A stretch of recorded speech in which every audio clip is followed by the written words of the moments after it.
Sealing the butt ends and cut ends that you make on the job site only becomes an exciting subject if you don't do it. 2 years in, these pictures come to us. Hey man, your stain's failing. And I take a look and I'm like, well, it looks like you didn't seal the end joints. I had one project manager, my senior project manager on this job solo only, helping install this siding as well as my lead carpenter. Right. And they're both telling me that they coated the ends, right? Now, after he made those remarks, I thought, well, I'm going to send this out to all my expert friends and see what they say. And my go-to builder installer guy weighed in, and here's what he had to say about it. You look at them pictures, you'll see the one side to the left, that board's cut straight down across, and there's not a watermark on it, and the one to the right it sucked water in. So somebody sealed the one side, and when they cut the other side, they didn't seal it before they stuck it in there. So to me, it's like, where's Waldo? I look at this one wall and I can see at least 1, 2, 3, 4, 5, 6 places where the issue manifests on one side and not the other. And I'll give an honorable mention for the place that has no issue at all because the rest of the wall shows some sort of issue. So what would you do to fix this? What we would do to fix it, first you have to open the grain. And I asked Dennis what's realistic. And he said there's a product called a fine tool. Now a fine tool is a little handheld tool that has an oscillating blade where it might actually be possible to go into those miter cut joints and reopen the grain.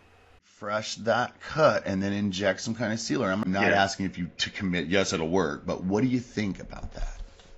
I don't see why it wouldn't work. That's the kind of thing the tool is designed for, that type of plunge cut.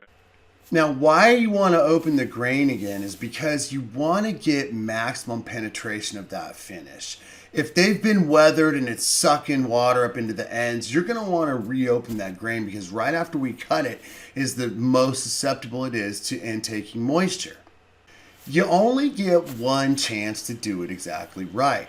Once you make a cut on one end of a board, you're going to want to make a cut on the other end. And then each cut, as you make it, you're going to want to dab that end with the rag full of finish so that you get maximum penetration on the ends of that finish. The next thing you're going to want to do is clean the water stains. Now, the water stains, those jagged edges of the black things that you see on the corners, those in and of themselves are not very difficult to clean up. Some oxygen bleach, a little oxalic acid, that's going to clean up real nice. Where you're going to have a problem is matching your patch clean job. The stain on this house is performing extremely well. That's one of the problems. So if you clean off patches where this water stain issue is showing itself, it's going to be difficult to make the stain match the patch. Now, unfortunately for the homeowner in this project, that's as far as we got because at that point, the builder said, I appreciate you guys getting on the phone, but at the end of the day, like, I don't feel comfortable forking out all the money to be able to put towards a fix that I'm not comfortable with. At the end of the day, nobody likes to have to fix something this epically bad. What I would do is I would open the grain back up. I would go ahead and clean up those joints and I would refinish the entire house right now. Here's Chris Buffalo signing off with this real important tip. Seal your butt ends and cut ends as you make the cuts in the field. Thanks.